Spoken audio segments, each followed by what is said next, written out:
Hi students, today we are going to discuss about the third head of income, profits and gains from business and profession, part 1.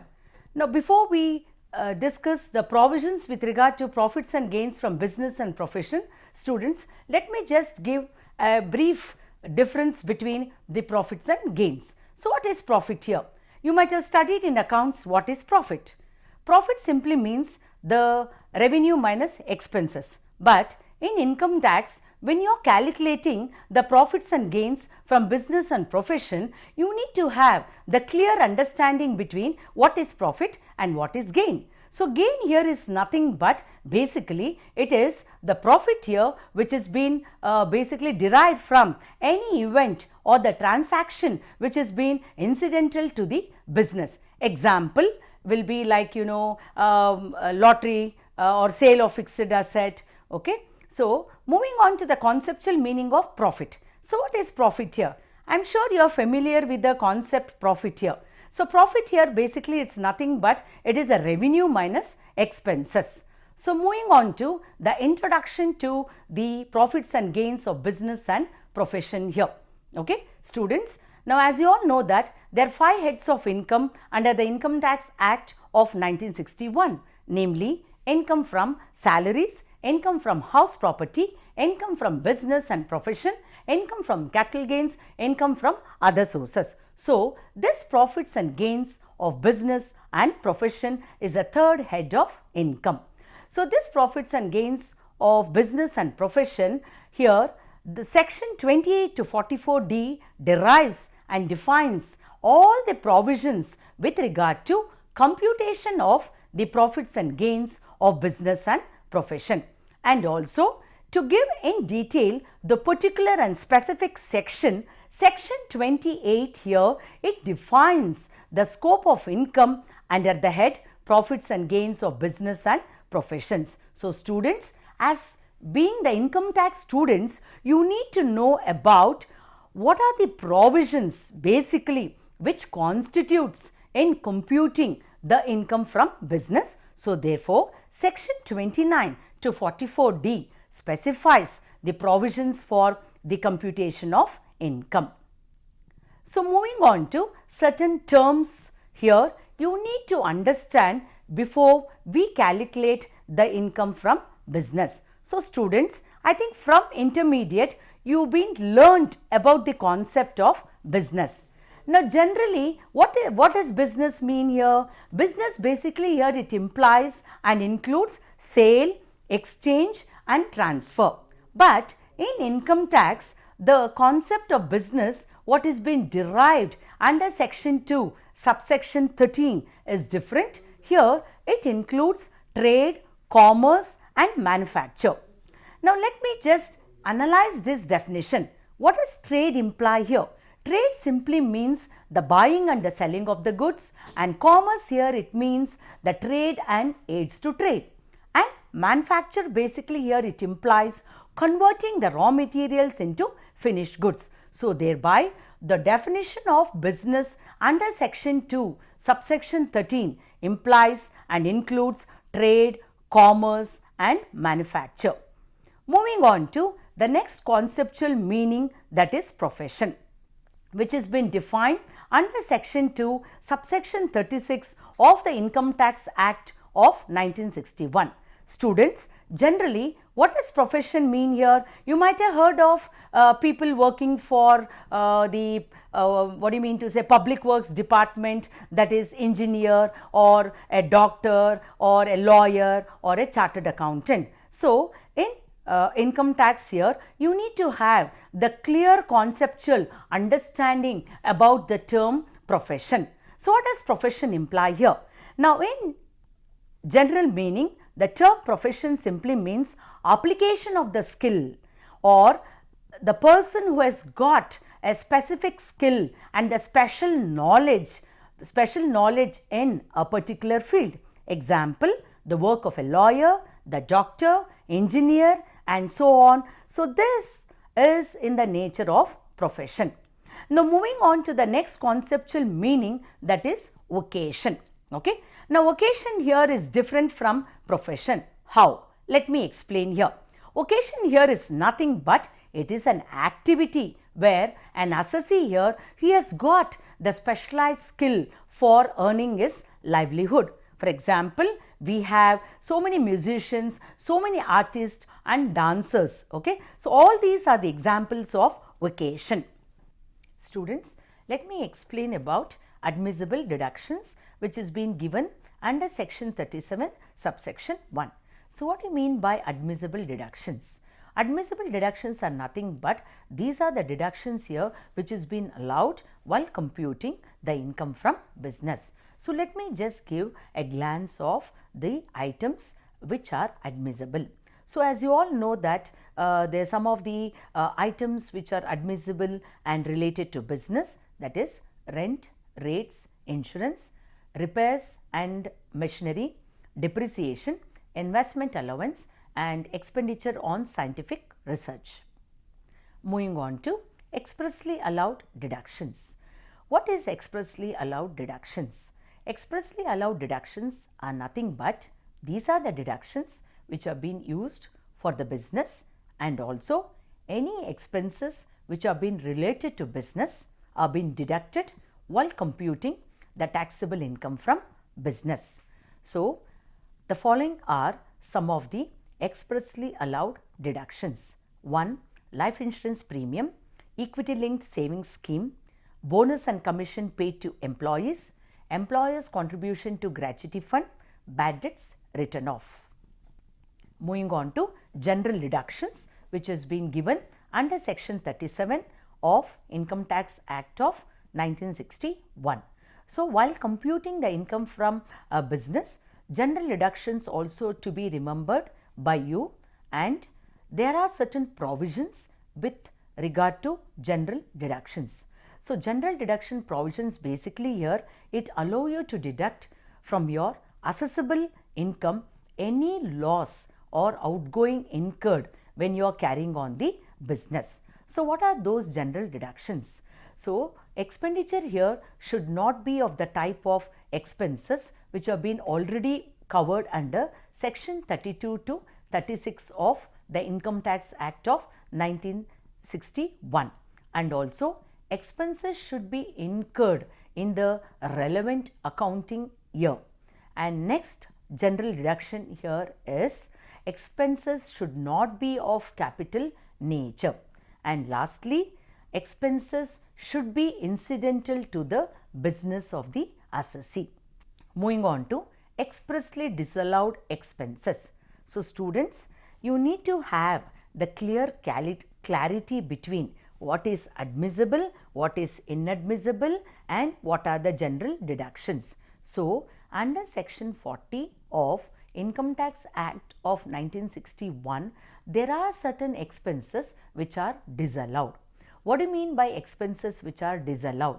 Expenses which are disallowed simply means that where you should not take into consideration or you should not account for while calculating the income from business. So, let me just give the glance of the expressly disallowed expenses.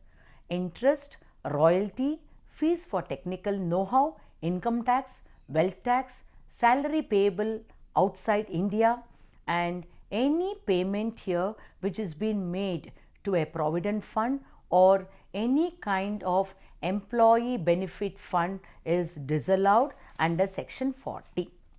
Moving on to the next part, that is profits and gains of business and profession, where you are going to learn in detail about what are other expenses or what are the expenses which are not deductible under certain circumstances. Till now you have the knowledge of the deductions which are admissible, which are allowed, that is admissible and allowed is one and the same, and what are the general deductions, and we also learnt about the deductions which are disallowed under section 40. Apart from these deductions, there are certain expenses which are not deductible under certain circumstances. So, let me take you through what are those certain circumstances where the expenses are not deductible.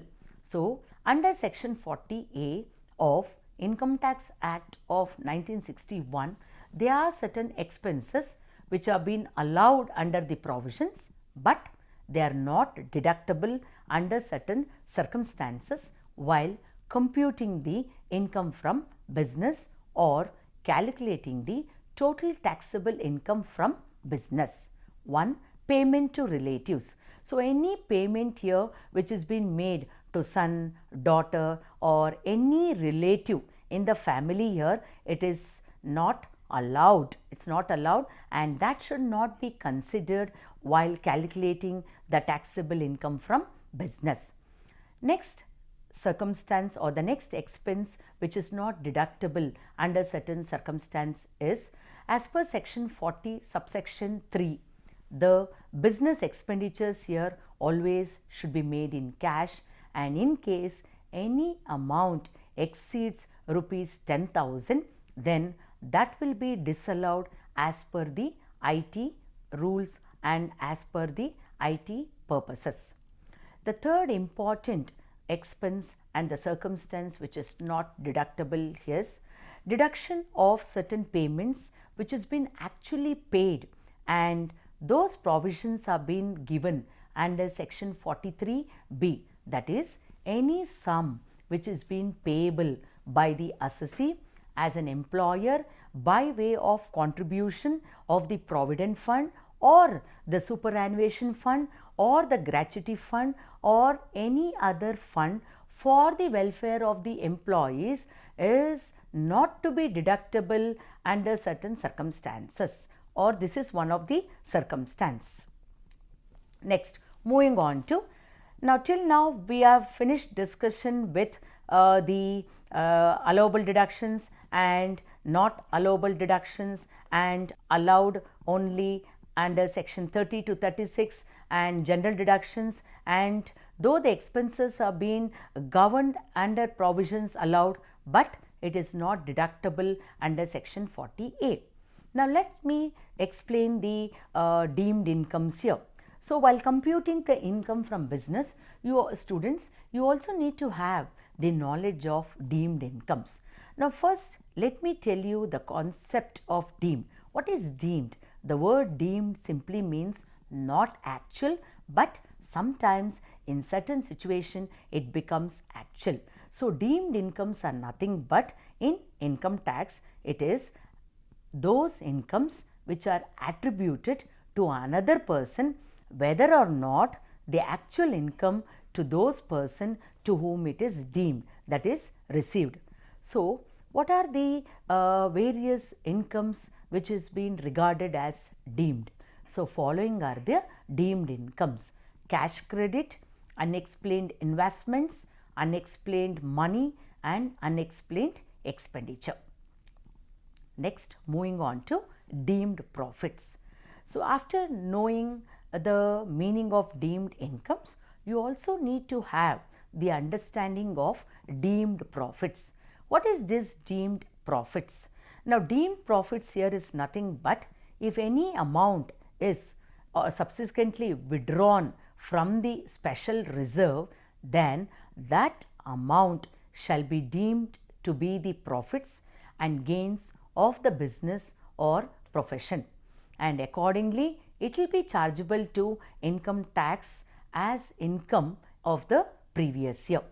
Now let me take you through which are those deemed profits which are being chargeable to tax under the head profits and gains of business or profession. So the following are the deemed profits: recovery of bad debts. Now what is this recovery of bad debts? You all know what is bad debts. Bad debt simply means that when a customer he fails to pay the amount, then that amount is being regarded as bad. But that bad debts can be recovered later. So that recovery of the amount which is being regarded as bad, so that will become the deemed profits. Next, setting of loss from deemed profits. What is this setting of loss from deemed profits? Now in case there is any kind of loss which has been incurred in the business carried on by the assessee, then that loss can be set off from deemed profits. Next example of the deemed profit is profit on sale of asset which is being used for scientific research. Moving on to valuation of stock. So students, when you get a problem on income from business, you also get additional information furnished with regard to the computation of taxable income from business. So valuation of stock is a must. How is stock valued here? Now, stock is being valued according to the accounting principles, and also it is said that without adopting an appropriate method of the stock, it becomes important to arrive at the real profits. So therefore, it becomes very important to understand and also to know the valuation of stock. So the proper and the correct valuation of the stock is an important factor in order to arrive at the correct profits for any business undertaking. The next important point to be kept in mind with regard to valuation of stock is an assessee here might adopt any method of valuation of stock. So now let me explain and tell you the methods of valuation of this stock, which becomes very important for computing the income from business. So an assessee here has the following options to value the stock. Now the stock here can be valued at cost price, market price, and the third method could be at cost or market price, whichever is less. Next, moving on to what are the methods of accounting that an assessee should know while computing the income from business here. So methods of accounting are, there are two methods of accounting: mercantile system and cash system. Now let me explain the mercantile system here. What is mercantile system? Now in case any trader he adopts this mercantile system of accounting, then you need to follow the following formula, that is the total expenses is equal to the expenses paid plus the outstanding expenses minus the prepaid expenses. Then on the income side, to find out the total income, you need to adopt the following method, that is income received minus outstanding income minus what is being increased in advance. That is the formula to be adopted when the books are kept on the mercantile system.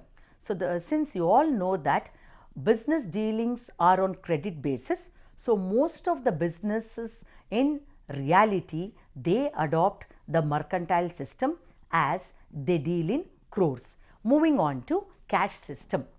Under this method, how are the books of accounts kept in order to compute the income from business? So under this method, the income collected during the previous year or relating to the current previous year is being put to tax and is being taxable in the year of receipt only. So similarly, when you take the expenditure also, any amount or any expenses paid or expenditure made during the previous year, that is 2021-22, and that is relating to the current or the earlier previous year, will be allowed as deduction. Moving on to how the account should be maintained. So as students, you need to know how the businesses have to maintain the accounts. So the first point to be remembered here is they must maintain the books of account. That means every business here, they must maintain the books of account if at all the gross receipts are more than rupees 1,50,000 in the 3 preceding years of a person who has been carrying on a profession, and it's also applicable to newly established profession where the gross receipts are expected to be more than rupees 1,50,000. The second important point to be remembered by you students with regard to maintenance of accounts is, it is said that under section 44A of Income Tax Act of 1961, if the income from the profession like doctor, lawyer, engineer, chartered accountant is more than rupees 1,20,000, or if if that income from profession's total turnover or sales or gross receipts exceeds 10 lakhs in all these three or in all the three preceding years, then it is said that such businesses are required to maintain the books of accounts and also other necessary documents. Next, moving on to the procedure for the computation of the taxable profits and gains from the business or profession. So, students, as I explained clearly, what is the basis of charge or chargeability where the profits and gains are put to tax under the income from business. Now, let me explain the procedure here. Now, the basis of chargeability for computing the income from business is net profits. So, given the problem, first you need to look into the net profit. So, as a net profit is being given on the debit side of the P&L account, so transfer the net profit as per profit and loss account. Then to this add the expenses. Now, go through the expenditure side and you have to pick those expenses which are disallowed and you need to add. So, expenses are losses which are disallowed but charged in the P&L account. Then you add incomes taxable or the business incomes which are not credited to P&L account, and thirdly any expenses in excess which is been allowed and charged to P&L account, for example depreciation, or it could be any other expense here, so that you need to add. So, the add category will be add inadmissible expenses. So, what do you mean by add inadmissible expenses? And incomes which are not credited to P&L account. So, add inadmissible expenses simply means that those expenses which are not incidental to the business, but it is being charged to P&L account, so that you need to add.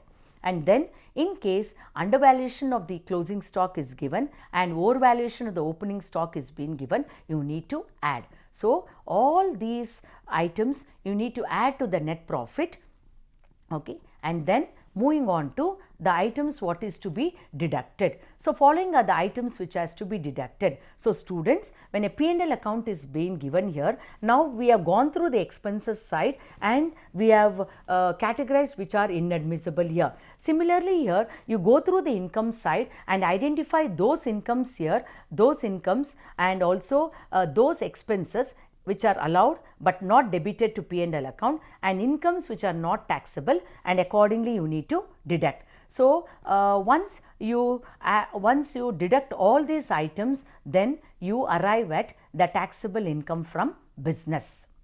Next is an important point to be noted here is with regard to depreciation. So, depreciation is very important here in income from business. So, depreciation here is very important item under the head profits and gains. And what is depreciation here? It is a decrease in the value of an asset, and depreciation is very important here in order to arrive at the business profits. Next, how is depreciation being charged? Now, generally depreciation here is being charged out of the profits and gains of the business or profession which has been carried on by the assessee during the relevant previous year.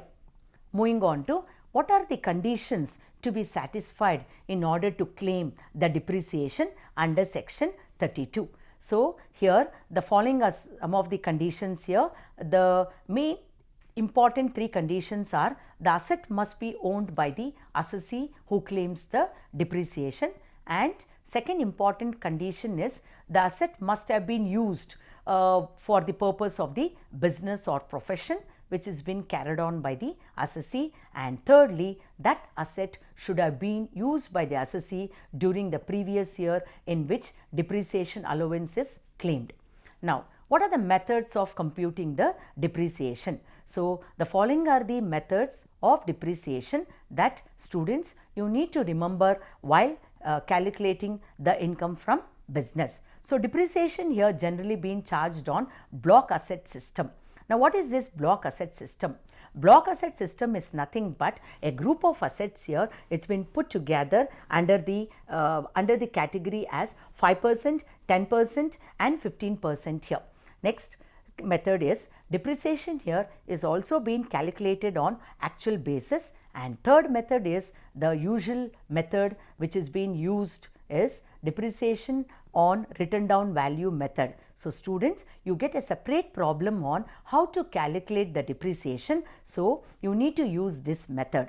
Now, what is the format or what is the procedure used in calculating the depreciation on written down value method? So, first is you need to write down or you need to look into what is the WDV as on 1/4/2021, write the amount, and to this you need to add the purchase of the asset what is being made during the previous year, and to this you deduct what is the money what is being got from the sale of the asset, and finally you arrive at the WDV, that is a written down value at the end.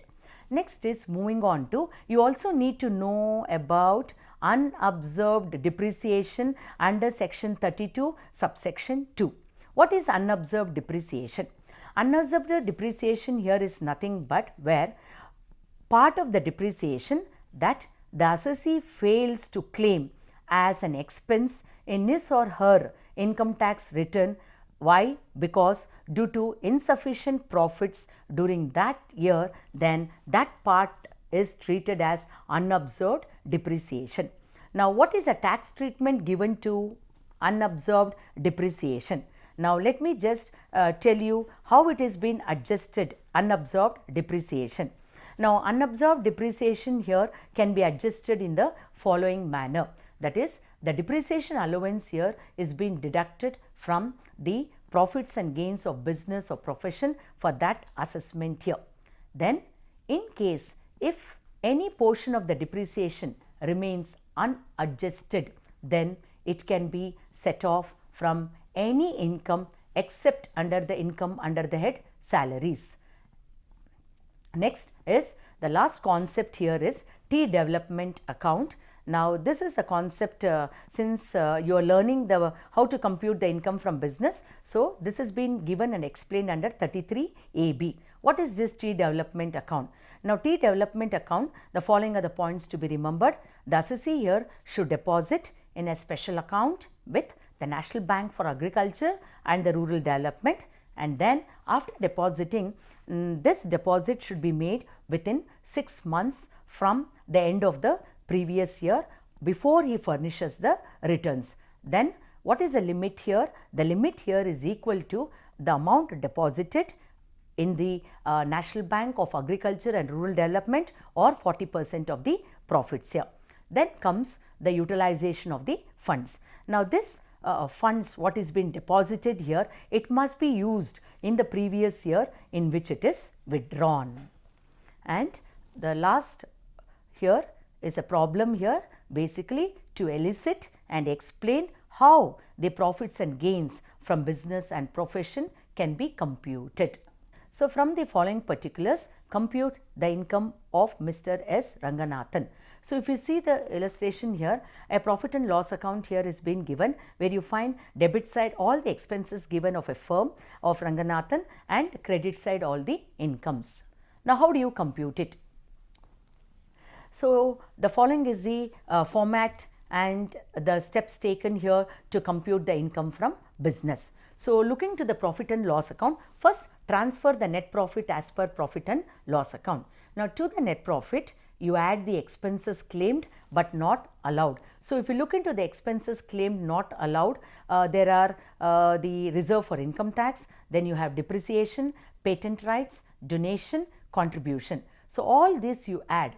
Now, after adding all this, you take it to the second amount column and add this to the net profit. So, resultant you get 1,84,100. 1,84,100.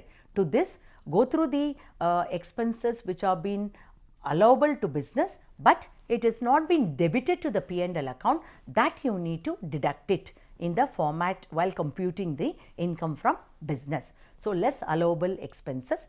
Now, generally it is the depreciation here which is to be taken here. So, depreciation on other assets 16,900, then on patents the rate of depreciation what is allowed is 25%. So, you deduct that and take it to the outer column the amount, you arrive at 1,53,200, and from this go through the income side of the P&L account, and from that you deduct the incomes which has been not taxable under this head. So, we have few incomes here which is not taxable, like dividend, interest on post office savings bank account. You deduct this, take it to the outer column, and the resultant you arrive is business profit. So, the income from business or the business profit of S. Ranganathan is 1,48,000.